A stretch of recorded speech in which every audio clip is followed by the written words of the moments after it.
ஓம் நமச்சிவாய. தென்னாருடைய சிவனே போற்றி, எந்நாட்டவர்க்கும் இறைவா போற்றி. சென்ற பதிவில் லக்னங்களில் சூரியன் இருந்தால் என்ன பயன் என்று சிலவற்றை பார்த்தோம். இப்பொழுது இந்த பதிவில் ராசியில் சூரியன் இருந்தால் என்ன பயன் என்று சிலவற்றை பார்ப்போம். நவ கிரகங்களில் சூரியன் முதன்மையான அரசனைப் போல் மதிக்கத்தக்க கிரகமாகும். உண்மையில் வானவெளியில் சூரியன் நட்சத்திரமாக இருந்தாலும் ஜோதிடத்தில் சூரியன் ஒரு கிரகமாக கொண்டு பலன் அளிக்கிறார். சூரியன் சுய ஒளி உள்ளது. இது ஒரு நெருப்பு கிரகம். 5 கிரகணங்களை கொண்டது. நிறம் சிகப்பு. இதை ஒரு மூல கிரகம் என்றும் கூறுவார்கள். சூரியன் இல்லையில் உலகில் ஒன்றுமே உயிர் வாழ முடியாது. அசுப கிரக வரிசையில் இடம்பெறும் இது ஆண் கிரகம் ஆகும். பகலில் பிறந்தவர்களுக்கு சூரியன் பிதிர்காரனாகிறார். பெண்களுக்கு இவனே புருஷனும் ஆகிறார்.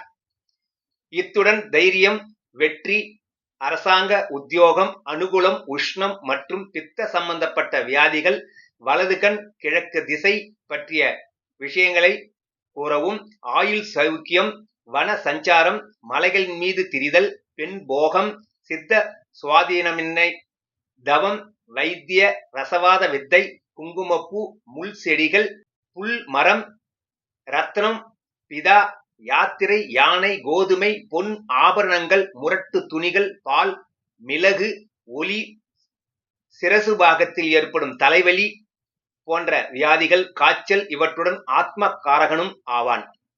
மனித உடலில் இதயம் ஆண்களுக்கு வலது பக்கமும் பெண்களுக்கு இடது பக்கமும் சூரியன் ஆக்கிரமிக்கும் இடமாகும். இந்த கிரகம் கோளாறினால் கண்வழி பார்வை கோளாறு, இதயம் மற்றும் இரத்த சம்பந்தப்பட்ட வியாதிகள், காய்ச்சல், மூளை கோளாறு, பித்த நீர் சம்பந்தப்பட்ட வியாதிகள், தீ விபத்து, அதனால் மரணம், ஆயுதத்தால் துன்பம் போன்றவை ஏற்படலாம். சூரியன் அற்புதமான கட்டிடங்கள், வீடுகள், வழிபாடு செய்யும் இடங்கள், அகலமான இடங்கள், உணவு அருந்தும் அறை ஆகிய இடங்களில் வாசம் செய்கிறார். சூரியனுக்கு உரிய நாள் ஞாயிற்றுக்கிழமை. இதை ஒரு கண்ணுள்ள நாள் என்பார்கள். சூரியனின் ஆதிக்கம் பெற்றவர்கள் நீண்ட உறுதியான உடற்கட்டும் அகன்ற புஜங்களும் பெரிய நெற்றியும் கொண்டவர்கள். கண்கள் நீல நிறமாக இருக்கும். கூர்மையான பார்வை பெற்றவர்களாக இருப்பார்கள். முகமும் உடலும் சிவந்து காணப்படுவார்கள். சூரியனின் ஆதிக்கம் பெற்றவர்கள் ஒரு நாட்டை ஆதிக்கம் செய்பவராக, அறநிலை அல்லது மத தொடர்பான நிறுவனங்களில் தலைவராகவோ, இராணுவம் அல்லது வேறு எந்த ஒரு அரசு மற்றும் தனியார் துறைகளிலும் உயர் பதவியை வகிப்பார்கள். சூரியன் சிம்ம லக்னத்தாருக்கு மட்டுமே லக்னாதிபதி ஆகிறான். அசுப கிரகமான சூரியன் லக்னத்தில் இருப்பது நல்லதல்ல. லக்னத்தில் இருப்பினும் சிம்ம ராசிக்காரருக்கு, சிம்ம லக்னத்தாரருக்கு லக்னாதிபதியாக சூரியன் லக்னத்தில் இருப்பதை தோஷமாக கூறுவதில்லை. சூரியன் லக்னத்தில் இருந்து 3, 6, 9, 10, 11 ஆகிய ஸ்தானங்களில் இருப்பது நல்லதாகும். எந்த ஒரு லக்னமாக இருந்தாலும் சூரியன் 5 இருப்பது மிகவும் கொடூரம். 12 லக்னங்களில் சில லக்னத்தாருக்கு சூரியன் நல்லவனும் சுபனும் ஆகிறான். மேஷம், ரிஷபம், சிம்மம், விருச்சிகம், தனுசு ஆகிய லக்னத்திற்கு சூரியன் பெரும் ஆதிபத்தியத்தால் அந்த லக்னத்தாருக்கு மட்டும் நன்மை செய்யும் சுபன் ஆகிறான். இந்த லக்னத்தாருக்கு நல்லவனாக சூரியன் ஜாதகத்தில் நல்ல ஸ்தானம் பெற்றிருப்பதால் நல்லதை செய்வான். மாறாக நீச்சமோ பகையோ பெற்றிருந்தால் நல்ல பலனை அளிக்க மாட்டான். அதே போன்று மிதுனம், துலாம், மீனம் ஆகிய லக்னத்திற்கு சூரியன் பெரும் ஆதிபத்தியத்தால் பாவியாகிறான். இந்த லக்னத்தாருக்கு சூரியன் நல்லதை செய்வான். அதனால் மறைவு ஸ்தானங்களில் இருந்தால் கெடுபலன் இருக்காது. பொதுவாக சூரியன் எந்த ஒரு கிரகத்தினுடன் சேர்ந்திருந்தால் அந்த கிரகத்தில் வலு குன்றிவிடும். விதிவிலக்காக புதன் சேர்ந்து இருந்தால் அது வலு குன்றுவதில்லை. எந்த ஒரு ஜாதகத்திலும் சூரியன் முன் பின் வீடுகளிலோ சூரியன் சேர்ந்தோ தான் புதன் இருப்பான். சூரியனை விட்டு புதன் 2 ராசி கட்டத்திற்கு மேலாக தாண்ட மாட்டான். சூரியனுக்கு ராகு கேது பகைவர்கள். அத்துடன் ராகு கேது இருவரும் எந்த வீடுகளில் இருந்தாலும் அந்த வீடுகளுக்குரிய சூரியனுக்கு பகைவர்களே ஆவார்கள். சூரியனை போன்றுதான் சந்திரனும் ராகு கேது பகைவர்கள் ஆவார்கள். 12 ராசிகளிலும் சூரியன் மேஷம் முதல் மீனம் வரை ராசிகளில் சூரியன் என்ன நன்மைகளை கொடுக்க போகிறார் என்பதை சிலவற்றை நாம் பார்ப்போம். மேஷம், மேஷ ராசியில் சூரியன் உச்சஸ்தானமாகும். அங்கு இருப்பது ஜாதகரின் வசதி ஆரோக்கியம் நிறைந்த வாழ்க்கைக்கு நல்லது. இராணுவம், காவல், மருத்துவம், அறிவியல் போன்ற துறைகளில் சிறந்து விளங்குவார். பெற்ற தகப்பனாரின் ஆரோக்கியமும் ஆயுளுக்கும் நல்லது. அடுத்து ரிஷப ராசியில் சூரியன் இருந்தால் சங்கீத துறையிலும் நாட்டம் இருக்கும். தேர்ச்சியும் பெற்றவராக இருப்பார்கள். வலிமை, திறமை பெற்றவர்கள். வியாபாரத் துறையிலும் முன்னேற்றமாக இருப்பார்கள். முகத்தில் ஏதாவது ஒரு நோய் இருக்கும். கண் பார்வையில் கோளாறு இருக்கும். எதிரிகள் மிகுந்திருப்பார்கள். திருமணம் தாமதித்து நடக்கும். அடுத்து மிதுன ராசியில் சூரியன் இருந்தால் இவர்கள் தயால குணம் உடையவராக இருப்பார்கள். கல்வி, அறிவு பெற்றவராக இருப்பார்கள். அறிவியல், கணிதம், இலக்கிய துறைகளிலும் சாஸ்திரங்களிலும் வல்லமை பெற்றவராக இருப்பார்கள். ஆக வசதியும் ஆரோக்கியமும் இருக்கும். ஆயினும் குடும்பத்தில் பிரச்சனைகளும் கவலைகளும் மிகுந்திருக்கும். கடகராசியில் சூரியன் நின்றால் பெருமைக்குரியதாக சொல்வதற்கு இல்லை.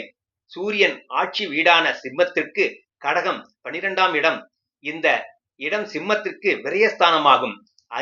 அதனால் கடகத்தில் சூரியன் இருப்பின் எக்காரியத்தையும் தெளிவுடன் செய்ய மாட்டான். சபல புத்தி உடையவர்கள். எவ்வளவு வசதிகள் இருந்தாலும் அவை யாவும் நல்ல காரியங்களுக்கு செலவாகாது. நம்பிக்கை மோசமடைவார்கள். எப்பொழுதும் ஆரோக்கியம் குறைந்தவராகவே இருப்பார்கள். அடுத்து சிம்ம ராசியில் சிம்மத்தில் சூரியன் இருந்தால் சிம்ம சூரியன் ஆட்சி வீடாக இருக்கும். சகலகலா வல்லவராகவும் நீதி நேர்மையாகவும் இருப்பார்கள். இருந்தாலும் தந்திரம் மிக்கவர்கள். கூடவே முரட்டு குணமும் இவரிடம் இருக்கும். எதிரிகளை வெல்லும் ஆற்றல் பெற்றவர். இவரை கண்டு மற்றவர்கள் அஞ்சுவார்கள். எக்காலத்திலும் விடாமுயற்சியுடன் ஈடுபட்டு வெற்றியும் காண்பார்கள். அடுத்து கன்னிராசியில் சூரியன் நிற்க வெட்கப்படுபவராக இருப்பார்கள். இவரிடம் இசைத்திறனும் எழுத்தாற்றலும் இருக்கும். கணிதம், அறிவியலில் அதிகம் ஆர்வம் உள்ளவர்களாக இருப்பார்கள். வசதியுடன் வாழ்வார்கள். அழகிய உடல் அமைப்பும் கவர்ச்சியாகவும் இருப்பார்கள். துலாம் ராசியில் சூரியன் நிற்க துலாம் ராசியில் சூரியன் நீச்சம் பெறுவதால் சிறு வயதிலிருந்தே தந்தைக்கு தோஷமாகும். அப்படி இல்லை என்றாலும் தந்தையின் ஆரோக்கியத்திற்கு நல்லதல்ல. தகப்பன் மகன் உறவுக்கும் நல்லதல்ல. அறிவு ஆராய்ச்சி உள்ளவர்கள். உஷ்ணம் சம்பந்தப்பட்ட வியாதி ஏற்படும். தைரியசாலியாக இருப்பார்கள். அடுத்து விருச்சிக ராசியில் சூரியன் இருந்தால் பொதுவாக தெய்வ தொண்டுகளில் ஆர்வமும் புகழும் பெற்றவராக இருப்பார்கள். எப்பொழுதும் சுறுசுறுப்புடன் காணப்படுவார்கள். மற்ற கிரகங்களின் அமைப்பு பொறுத்து பொறியியல், மருத்துவம், காவல்துறை இவைகளில் சிறந்து விளங்குவார்கள். அடுத்து தனுசு ராசியில் சூரியன் நின்றால் எதிரிகளை எளிதில் வெல்லும் ஆற்றல் பெற்றவர்களாக இருப்பார்கள். தெய்வ நம்பிக்கையும் உண்டு. வசதி, ஆரோக்கியம் பெற்றவர்கள். அறிவியல், பொறியியல், கலை துறைகளில் மேம்பாடு பெறுவார்கள். ஈவிரக்கம் உள்ளவர்கள். அடுத்து மகர ராசியில் சூரியன் நின்றால் கெட்டிக்காரராக இருப்பார்கள். வாழ்க்கையில் போராட்டமும் வேதனையும் மிகுந்திருக்கும். அடுத்து கும்பராசியில் எதிலும் முதன்மையாக இருக்க வேண்டும் என்று ஆசைப்படுவார்கள். அதில் சிந்தனையும் பொறுமையும் உள்ளவர்கள். எடுத்த காரியத்தை எப்படியும் முடிக்கும் சக்தி உடையவர்கள். இவர்கள் பலருக்கு தோழராக இருப்பார்கள். அனைவரும் சந்தோஷப்படும் வகையில் அரசனை போல் வாழ்வார்கள். அடுத்து மீனராசியில் பிறந்தவர்கள். இவர்கள் அன்பான இணக்கத்துடன் பழகும் தன்மையோடு இருப்பார்கள். தெய்வ பலன்கள் அதிகமாக இருக்கும். வாழ நினைத்தால் வாழலாம் என்பது இவர்களுடைய குணம். உறுதியான மனம் கொண்டவர்கள். புகழ், பெருமை இவர்களுக்கு உண்டு.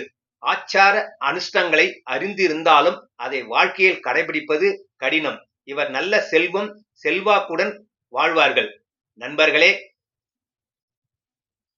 இதுவரை சூரியன் ராசியில் நின்ற பலனை பார்த்தோம். அடுத்து வருகின்ற பதிவில் சூரியன் ஓரையில் செய்யக்கூடியவை, கோச்சாரத்தில் செய்யக்கூடியவை, சூரிய கிரகணங்களால் ஏற்படும் நன்மை, தீமை சிலவற்றை பார்ப்போம். நன்றி, வணக்கம்.